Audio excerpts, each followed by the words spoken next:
नमस्कार, स्वागत है आप सभी का डीडी न्यूज के इस खास बुलेटिन एक्सप्रेस 100 में, जहां हम आपके लिए लेकर आते हैं राजनीति, मनोरंजन, देश, दुनिया, खेल और व्यापार जगत की सभी बड़ी खबरों को एक्सप्रेस यानी कि फटाफट अंदाज में। आपके साथ मैं हूं संध्या शर्मा। तो देखिए खबरें तेज रफ्तार से। संसद के शीतकालीन सत्र के दूसरे दिन आज लोकसभा में केंद्रीय गृह मंत्री अमित शाह जम्मू और कश्मीर आरक्षण संशोधन विधेयक 2023 और जम्मू और कश्मीर पुनर्गठन संशोधन विधेयक 2023 चर्चा और पारित करने के लिए रखेंगे। इन संशोधन विधेयकों के जरिए जम्मू कश्मीर की विधानसभा में अनुसूचित जनजातियों के लिए आरक्षण लागू होगा। साथ ही विस्थापित कश्मीरी समुदाय से 2 सदस्यों और पाकिस्तान के कब्जे वाले कश्मीर से विस्थापित 1 सदस्य को उपराज्यपाल द्वारा मनोनीत किए जाने का प्रावधान भी इसमें शामिल है। वहीं राज्यसभा में प्रश्नकाल के बाद दोपहर 12 बजे से देश की आर्थिक स्थिति पर एक अल्पकालिक चर्चा होगी। राजस्थान में विधानसभा चुनाव के नतीजे आने के बाद सरकार बनाने की कवायद तेज हो गई है। नई भाजपा सरकार में मुख्यमंत्री के चेहरे को लेकर हलचल तेज हो गई है। जयपुर से लेकर दिल्ली तक बैठकों का दौर जारी है।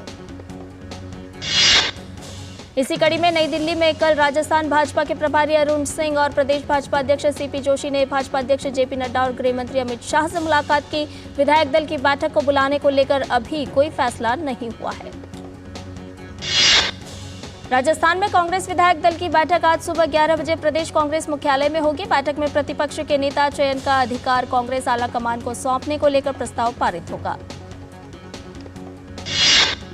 कांग्रेस आला कमान ने राष्ट्रीय महासचिव मुकुल वासनिक व हरियाणा के पूर्व सीएम भूपेंद्र हुड्डा को पर्यवेक्षक के रूप में नियुक्त किया है। प्रतिपक्ष के नेता पद के लिए पूर्व उप मुख्यमंत्री सचिन पायलट, पूर्व स्वायत्त शासन मंत्री शांति धारीवाल और प्रदेश अध्यक्ष गोविंद सिंह डोटासरा के नामों पर विचार किया जा रहा है। मध्य प्रदेश में मिली करारी हार के बाद कमलनाथ आज दिल्ली में कांग्रेस अध्यक्ष मल्लिकार्जुन खड़गे से मुलाकात कर सकते हैं। कांग्रेस हाईकमान कमलनाथ से नाराज चल रही है और ऐसी संभावना जताई जा रही है कि कमलनाथ से इस्तीफे की मांग की जा सकती है। मिजोरम में सत्ता परिवर्तन हो रहा है। यहां मिजो नेशनल फ्रंट को चुनाव में मात देते हुए जेडपीएम यानी जोरम पीपल्स मूवमेंट यानी ने स्पष्ट बहुमत हासिल कर लिया है और आज पार्टी के नवनिर्वाचित विधायकों और वरिष्ठ पार्टी नेताओं की बैठक बुलाई गई है। इस दौरान पार्टी नेता लालदू होमा नवनिर्वाचित विधायकों से मिलेंगे। इसके बाद सरकार बनाने का दावा पेश करेंगे। 40 सदस्यों की विधानसभा में पार्टी को 27 सीट मिली है। सत्तारूढ़ मिजो नेशनल फ्रंट ने केवल 10 सीटें जीती हैं। बीजेपी के 2 और कांग्रेस को 1 सीट मिली है। मुख्यमंत्री जोरमथंगा और 9 मंत्रियों को हार का सामना करना पड़ा है। जेडपीएम की ओर से मुख्यमंत्री पद के उम्मीदवार लालदू होमा बेहद खुश हैं। वो कहते हैं कि राज्य के लोग डर्टी पॉलिटिक्स से परेशान थे और बदलाव चाह रहे थे। केंद्रीय गृह राज्य मंत्री नित्यानंद राय की अध्यक्षता में लद्दाख के लिए एक उच्चाधिकार प्राप्त समिति की बैठक नई दिल्ली में आयोजित की गई। एपेक्स बॉडी लेह और कारगिल डेमोक्रेटिक अलायंस ने बैठक में भाग लिया। मंत्री नित्यानंद राय ने कहा कि प्रधानमंत्री नरेंद्र मोदी के नेतृत्व और केंद्रीय गृह मंत्री एवं सहकारिता मंत्री अमित शाह के मार्गदर्शन में गृह मंत्रालय लद्दाख के विकास में तेजी लाने और लद्दाख के लोगों की आकांक्षाओं को पूरा करने के लिए प्रतिबद्ध है। उन्होंने कहा कि 2019 में केंद्र शासित प्रदेश बनने के बाद लद्दाख में महत्वपूर्ण प्रगति हुई है। केंद्र शासित प्रदेश के गठन के इस ऐतिहासिक कदम के कारण प्रशासन और विकास को लद्दाख के लोगों के करीब लाया गया है।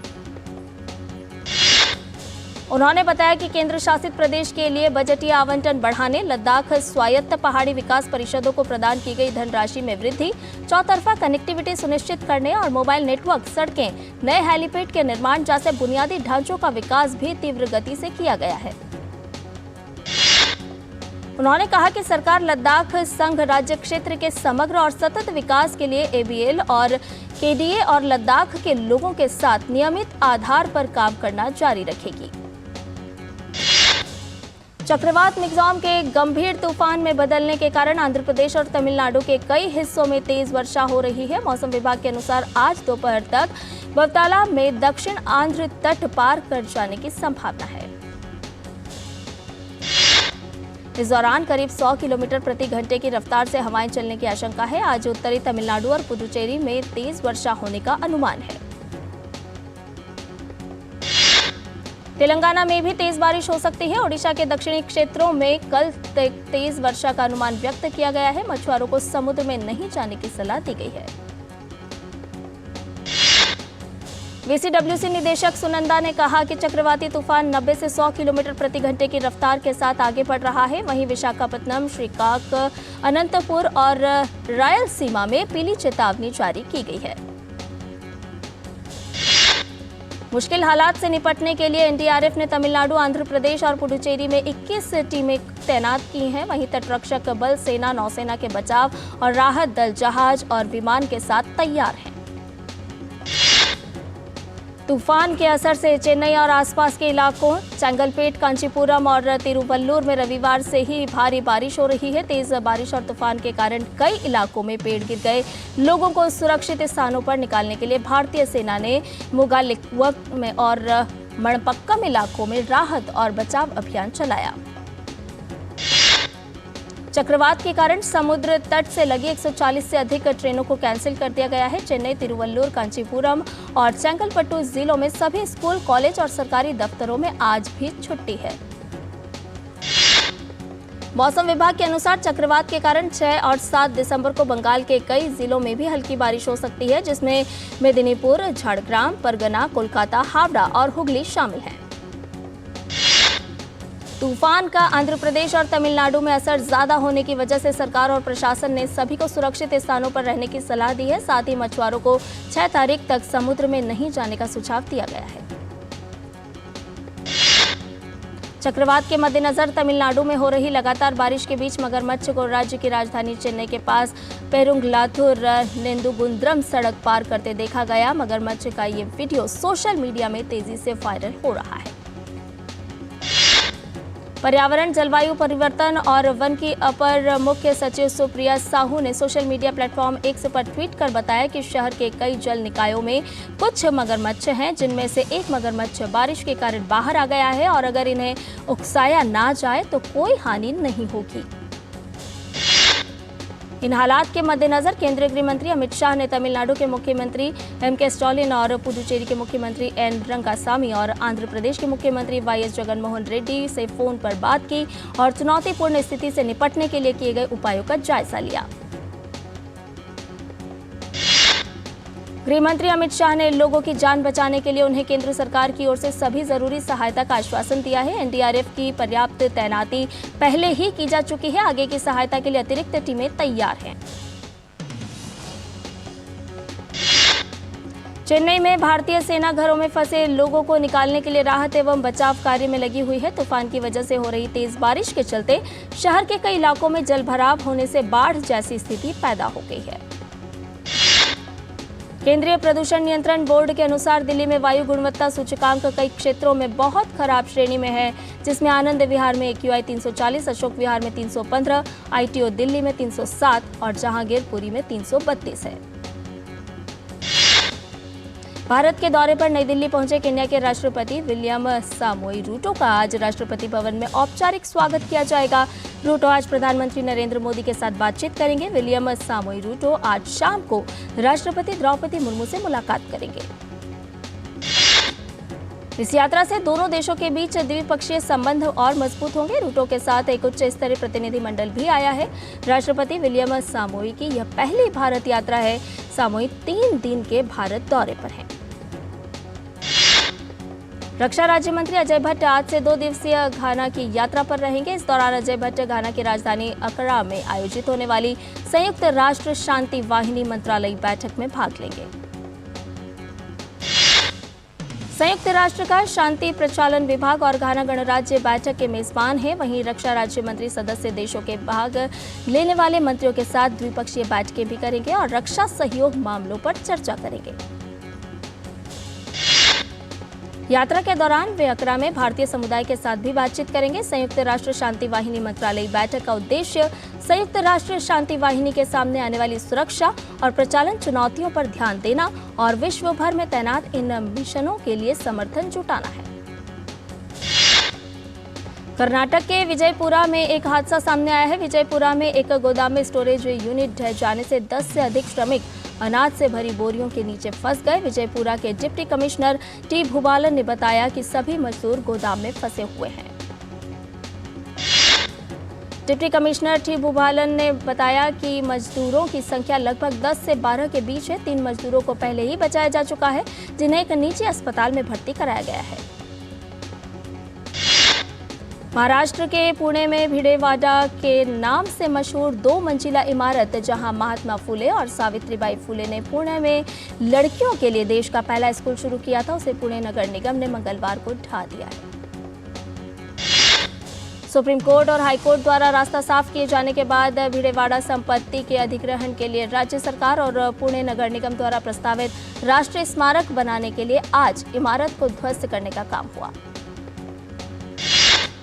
सिख तीर्थयात्री श्री गुरु नानक देव जी के 554वें जन्मोत्सव को मनाकर पाकिस्तान से वापस लौटे हैं। 25 नवंबर से 4 दिसंबर तक पाकिस्तान में आयोजित जन्मोत्सव के कार्यक्रमों के समापन के बाद अटारी सीमा से तीर्थयात्री भारत वापस आए। सिख धर्म के संस्थापक गुरु नानक देव जी की जयंती पर सिख श्रद्धालु हर साल अपने धर्म स्थलों के दर्शन के लिए भारत से पाकिस्तान जाते हैं। यात्रा के दौरान पाकिस्तान में तीर्थयात्री डेरा साहिब, पंजाब साहिब, ननकाना साहिब और करतारपुर साहिब के दर्शन करते हैं। आईफोन के विनिर्माण से जुड़ी फॉक्सकॉन और पेगाट्रॉन के साथ वाहन विनिर्माता हुंडई समेत विभिन्न कंपनियों ने चक्रवाती तूफान मिग्जॉम से पैदा हुए हालात में तमिलनाडु में अपनी विनिर्माण गतिविधियां रोक दी हैं।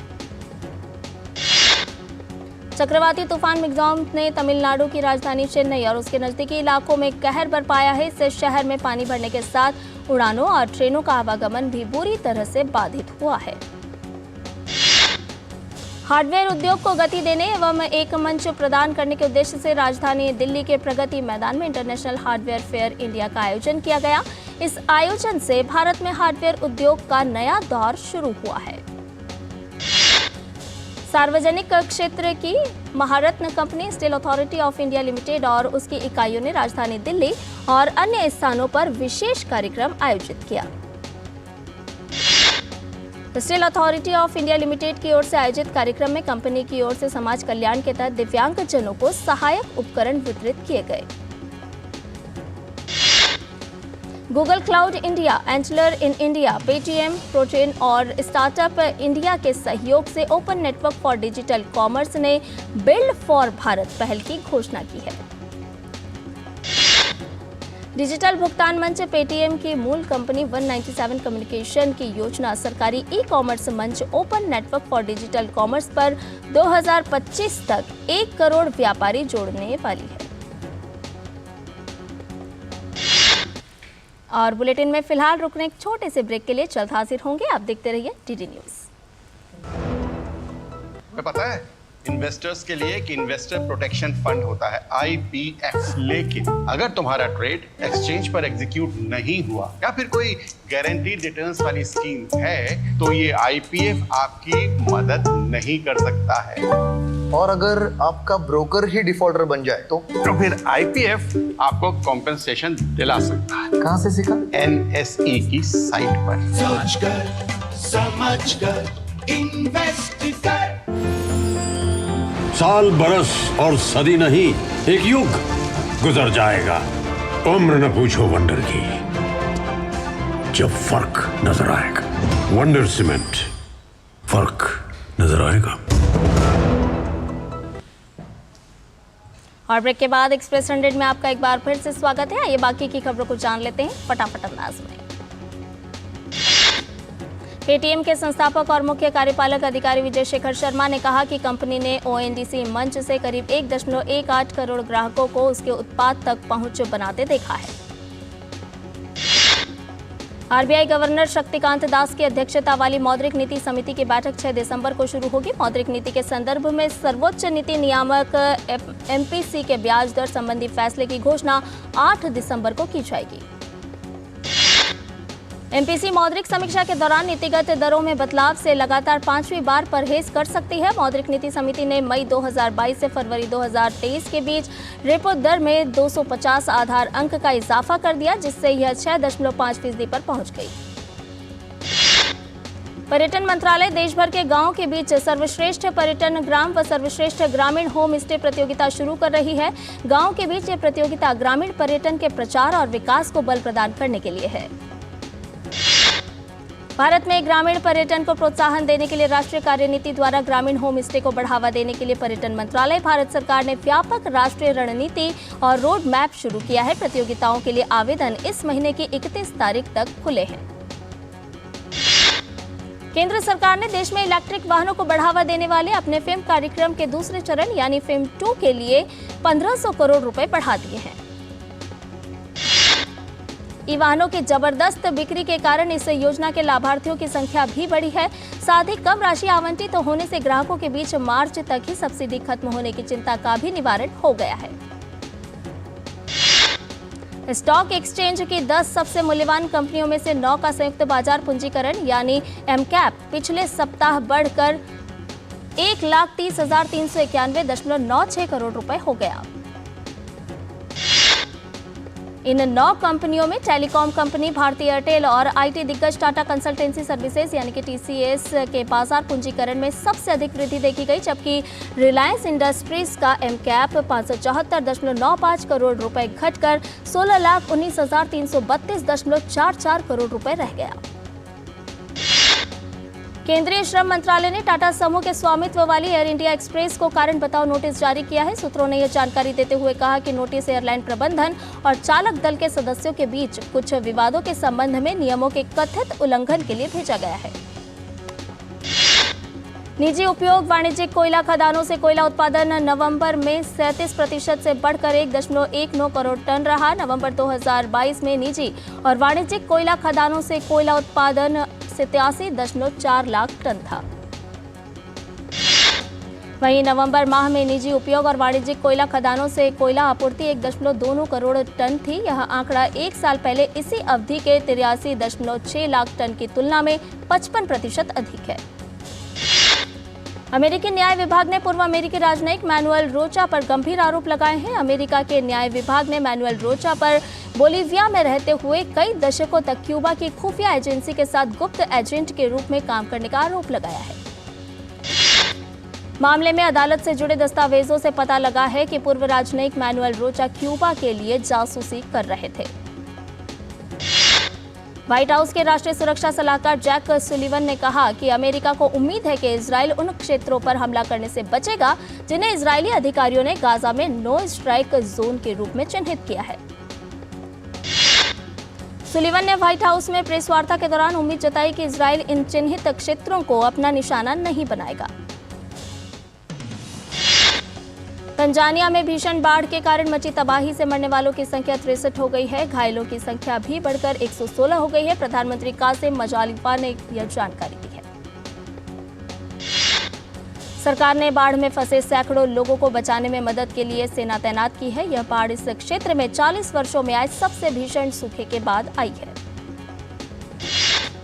इजरायल ने दक्षिण गाजा में अपने हमले तेज कर दिए हैं। दक्षिण गाजा के रफाह में इजरायली सेना के हमले में एक बहुमंजिला इमारत तबाह हो गई। इस बिल्डिंग में मौजूद बच्चे मलबे में दब गए, जिन्हें निकालने के लिए लोगों को काफी दिक्कतों का सामना करना पड़ा। स्थानीय लोगों के अनुसार इजरायल के हमले में 1 दर्जन से अधिक लोग मारे गए। इमारत के मलबे के नीचे कई मृतक अभी भी दबे हुए हैं। इंग्लैंड के कुम्ब्रिया में कुछ हिस्से भीषण बर्फबारी के बाद बर्फ से ढक गए हैं, जिसके कारण बड़े पैमाने पर बिजली गुल हो गई और लगभग 200 वाहन फंसे हुए हैं। वहीं बर्फबारी को लेकर येलो अलर्ट जारी किया गया है। मौसम कार्यालय ने कुम्ब्रिया में कई जगहों पर बारिश और बर्फबारी की आशंका जताई है। ब्रिटेन की सरकार ने कल नए आव्रजन नियमों की घोषणा करते हुए कहा कि इससे हर साल ब्रिटेन आने वाले लोगों की संख्या में लाखों से ज्यादा की कमी आएगी। गृह सचिव जेम्स क्लेवरली ने कहा कि वह अधिकृत अप्रवासन की संख्या को कम करने के लिए कड़ी कार्रवाई कर रहे हैं, जो पिछले साल लगभग 7,50,000 के रिकॉर्ड स्तर पर पहुंच गई थी। नए नियमों के तहत अब प्रवासियों को परिवार के सदस्यों को ब्रिटेन में लाना अब ज्यादा कठिन होगा और वर्किंग वीजा प्राप्त करने के लिए उन्हें अधिक कमाई करने की आवश्यकता होगी। भारतीय जूनियर पुरुष हॉकी टीम मलेशिया में खेले जा रहे जूनियर हॉकी विश्व कप में आज कोरिया की टीम के सामने होगी। भारतीय टीम की नजर जीत के साथ आगाज करने पर। भारतीय टीम ग्रुप सी में है मौजूद। भारत ने इस साल की शुरुआत में ओमान में जूनियर हॉकी एशिया कप 2023 जीता था। भारतीय टीम प्रतियोगिता में गुरुवार को स्पेन के खिलाफ मोर्चा खोलेगी, जबकि 9 दिसंबर को कनाडा के खिलाफ मैदान पर उतरेगी। दक्षिण अफ्रीका ने भारत के खिलाफ T20 वनडे और टेस्ट सीरीज के लिए अपनी टीम का ऐलान कर दिया है। कप्तान टिम्बा बावुमा और कैगिसो रबाडा को लिमिटेड ओवर सीरीज से बाहर कर दिया गया है। T20 और वनडे सीरीज के लिए एडन मार्क्रम को कप्तान बनाया गया है। वहीं बावुमा टेस्ट सीरीज में टीम की कप्तानी संभालेंगे। इंग्लैंड टेस्ट क्रिकेट टीम के head coach Brendon McCullum Bharat के खिलाफ आगामी टेस्ट सीरीज को बड़ी चुनौती मानते हैं। उनके मुताबिक भारतीय मैदानों पर भारत के खिलाफ टेस्ट मुकाबलों में इंग्लैंड के बेसबॉल स्टाइल वाले क्रिकेट की असली परीक्षा होगी। और बुलेटिन में फिलहाल रुकने एक छोटे से ब्रेक के लिए जल्द हाजिर होंगे। साल बरस और सदी नहीं, एक युग गुजर जाएगा। उम्र न पूछो वंडर की, जब फर्क नजर आएगा। वंडर सीमेंट, फर्क नजर आएगा। और ब्रेक के बाद एक्सप्रेस 100 में आपका एक बार फिर से स्वागत है। इंग्लैंड और भारत के बीच 5 मैचों की टेस्ट सीरीज 25 जनवरी से शुरू होगी। सीरीज का आखिरी टेस्ट 7 मार्च से 11 मार्च के बीच खेला जाएगा। श्रीलंका क्रिकेट ने अन्य खेलों के विकास के लिए उसके द्वारा जारी कोष के दुरुपयोग के मामले में पूर्व खेल मंत्री रोशन रणसिंघे के खिलाफ भ्रष्टाचार के आरोपों की जांच के लिए आयोग के समक्ष शिकायत दर्ज की है। भारतीय महिला क्रिकेट टीम हरमनप्रीत कौर की अगुवाई में कल मुंबई के वानखेड़े स्टेडियम में इंग्लैंड के खिलाफ 3 मैचों की T20 सीरीज के पहले मुकाबले में उतरेगी। आर्मेनिया के येरेवान में चल रही IBA जूनियर विश्व बॉक्सिंग चैंपियनशिप में भारतीय बॉक्सर हार्दिक पंवार, अमीषा और प्राची टोकस रजत पदक जीतने में सफल रहे। नोएडा की आराध्य गुप्ता ने CBSE की नेशनल रोलर स्केटिंग प्रतियोगिता में स्वर्ण पदक अपने नाम किया। ऑस्ट्रेलिया 2026 में होने वाले राष्ट्रमंडल खेलों की मेजबानी से हट सकता है और उसके खेल अधिकारियों ने अंतर्राष्ट्रीय महासंघ को अन्य देशों की दावेदारी पर विचार करने के लिए कह दिया है। टेनिस स्टार राफेल नडाल ने कहा कि टेनिस में वापसी के लिए हैं तैयार। हालांकि कहा कि हिप सर्जरी के चलते धीमी रह सकती है शुरुआत। फ्रांस के खेल मंत्री ने जोर देकर कहा कि पेरिस ओलंपिक 2024 की ओपनिंग सेरेमनी को लेकर कोई प्लान नहीं है। उनका यह बयान हाल ही में एक व्यक्ति द्वारा एफिल टावर के पास चाकू से किए गए हमले के बाद आया। सनडरलैंड की टीम ने कोच टोनी माउब्रे को पद से हटाया। 15 महीने पहले ही माउब्रे ने संभाला था कोच का पद। श्रवांसे सिटी ने भी अपने हेड कोच माइकल डफ को पद से हटाया। माइकल डफ ने 6 महीने पहले ही संभाली थी कोच की जिम्मेदारी। पद संभालने के पहले दिन से ही डफ हो रहे थे आलोचना का शिकार। फिल्म फाइटर से ऋतिक रोशन का पहला लुक सामने आया है। पोस्टर में स्क्वाड्रन लीडर के लुक में नजर आए अभिनेता। ऋतिक रोशन, दीपिका पादुकोण और Anil Kapoor starrer much awaited film fighter का दर्शकों को बेसब्री से इंतजार है। इस फिल्म को अब तक की सबसे बड़ी एरियल एक्शन फिल्म बताया जा रहा है। ऋतिक रोशन ने अपने फैंस की उत्सुकता को बढ़ाते हुए फिल्म से अपना पहला लुक साझा कर दिया है। उन्होंने सोशल मीडिया साइट एक्स पर फिल्म का पहला पोस्टर साझा किया। फिल्म फाइटर में ऋतिक रोशन दीपिका पादुकोण के साथ धमाकेदार एक्शन करते नजर आएंगे और यह पहली बार है जब दीपिका पादुकोण और ऋतिक रोशन पर्दे पर एक साथ दिखेंगे। फिल्म डंकी का ट्रेलर आज रिलीज किया जाएगा। अब तक फिल्म का टीजर, गाने और लिरिकल वीडियो शेयर किए गए हैं। Film Dunki social comedy movie है जिसमें फैंस को एक बार फिर शाहरुख खान का कॉमेडी भूमिका देखने को मिलेगी। फिल्म में विकी कौशल और तापसी पन्नू भी नजर आएंगे। फिल्म डंकी क्रिसमस के मौके पर 22 दिसंबर को सिनेमाघरों में रिलीज की जाएगी।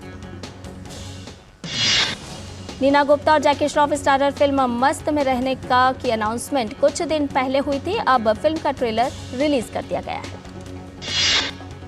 दिसंबर में रिलीज हो रही फिल्म मस्त में रहने का ट्रेलर बहुत ही मजेदार है। फिल्म में नीना और जैकी पहली बार साथ में लीड रोल प्ले करते नजर आएंगे।